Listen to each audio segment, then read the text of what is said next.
यह व्रत कार्तिक लगते ही अष्टमी को किया जाता है, जिस वार की दीपावली होती है। अहोई आठे भी उसी वार की पड़ती है। इस व्रत को वे स्त्रियां ही करती हैं जिनके संतान होती हैं।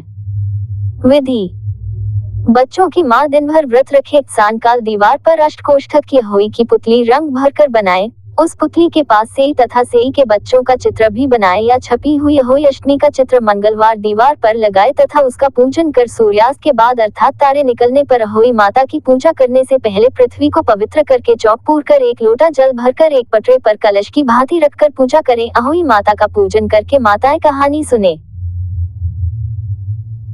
पूजा के लिए माताएं पहले से एक चांदी की अहोई बनाए जिसे स्याव कहते हैं और उसमें चांदी के 2 दाने मोती डलवा ले। जिस प्रकार गले के हार में पेंडल लगा होता है उसी की तरह चांदी की अहोई डलवा ले और डोरे में चांदी के दाने डलवा ले। फिर अहोई की रोली, चावल, दूध व भात से पूजा करे। जल से भरे लोटे पर सतिया बना ले। एक कटोरी में हलवा तथा रुपए बायना निकाल कर रख ले और 7 दाने गेहूं के लेकर कहानी सुने। कहानी सुनने के बाद अहोई स्याव की माला गले में पहन ले। जो बायना निकाल कर रखा था उसे सासू जी के पांव लगाकर आदर पूर्वक उन्हें दे दे। इसके बाद चंद्रमा को अर्घ्य देकर स्वयं भोजन करे। दीपावली के बाद किसी शुभ दिन अहोई को गले से उतारकर उसका गुड़ में भोग लगाए और जल के छींटे देकर मस्तक झुकाकर रख दे। जितने बेटे हैं उतनी बार तथा जितने बेटों का विवाह हो गया हो उतनी बार चांदी के 2-2 दाने अहोई में डालते जाएं। ऐसा करने से अहोई माता प्रसन्न हो बच्चों की दीर्घायु करके घर में नित नए मंगल करती रहती है। इस दिन पंडितों को पेठा दान करने से शुभ फल की प्राप्ति होती है। अहोई का उचमन: जिस स्त्री को बेटा हुआ हो अथवा बेटे का विवाह हुआ हो तो उसे अहोई माता का उचमन करना चाहिए। एक थाली में 7-7 पूड़ियां रखकर उन पर थोड़ा थोड़ा हलवा रखे। इसके साथ ही एक साड़ी ब्लाउज उस पर सामर्थ्यानुसार रुपए रखकर थाली के चारों ओर हाथ फेर कर श्रद्धा पूर्वक सासू जी के पांव लगवाकर वह सभी सामान सासू जी को दे दे। तियल तथा रुपए सासू जी अपने पास रख ले तथा हलवा पूरी का बायना बांट दे। बहन बेटी के यहाँ भी बायना भेजना चाहिए। अहोई आठे व्रत कथा: एक साहूकार था जिसके 7 बेटे थे, 7 बहुएं तथा एक बेटी थी। दिवाली से पहले कार्तिक बदी अष्टमी का सांतो बहुएं अपनी इकलौती नंद के साथ जंगल में मिट्टी खोद रही थी। वही स्याहू सेई की मां थी। मिट्टी खोदते समय नंद के हाथ से सेई का बच्चा मर गया। स्याहू माता बोली कि मैं तेरी कोख बांधूंगी। तब नंद अपनी 7 भाभियों से बोली कि तुमसे से मेरे बदले कोख बंधवाने से इनकार कर दिया, परंतु छोटी भाभी सोचने लगी कि यदि मैं कोख नहीं बंधवाऊंगी तो सासू नाराज होगी। ऐसा विचार कर नंद के बदले में छोटी भाभी ने अपनी कोख बंधवा ली। इसके बाद जब उससे जो लड़का होता तो 7 दिन बाद मर जाता।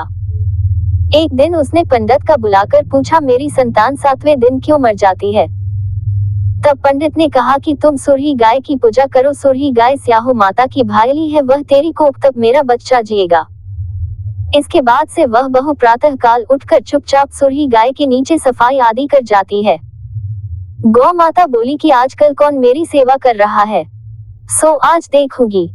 गौ माता खूब तक के उठी, क्या देखती है कि एक साहूकार के बेटे की बहू उसके नीचे सफाई आदि कर रही है।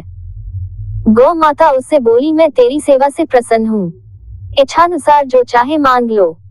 तब साहूकार की बहू बोली कि स्याऊ माता तुम्हारी भायली है और उसने मेरी कोख बांध रखी है, सो मेरी कोख खुलवा दो। गौ माता ने कहा, अच्छा।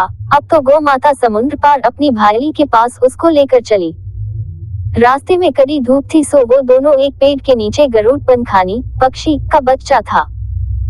सांप उसको डसने लगा। तब साहूकार की बहू ने सांप मारकर ढाल के नीचे दबा दिया और बच्चों का बचा लिया। थोड़ी देर में गरुड़ पंखनी आई जो वहां खून पड़ा देखकर साहूकार की बहू को चोंच मारने लगी।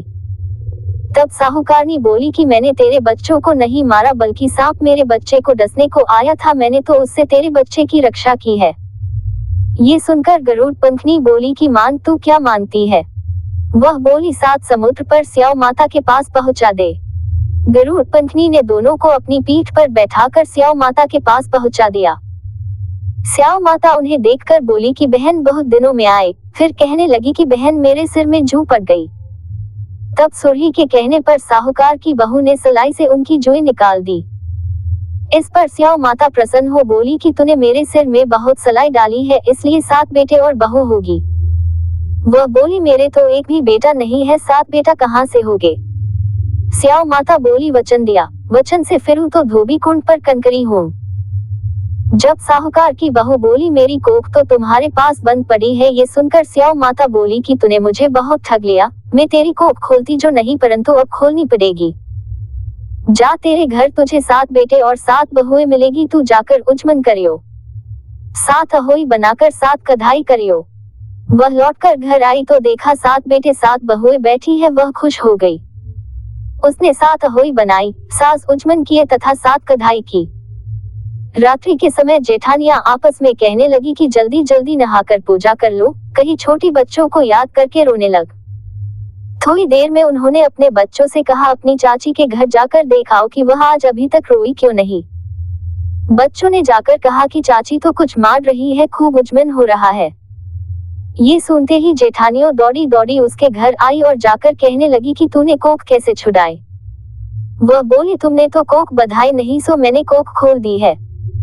स्याऊ माता ने कृपा करके मेरी कोख खोली, उसी प्रकार हमारी भी खोलियो। कहने वाले तथा सुनने वाले की तथा सब परिवार की कोख खोलियो।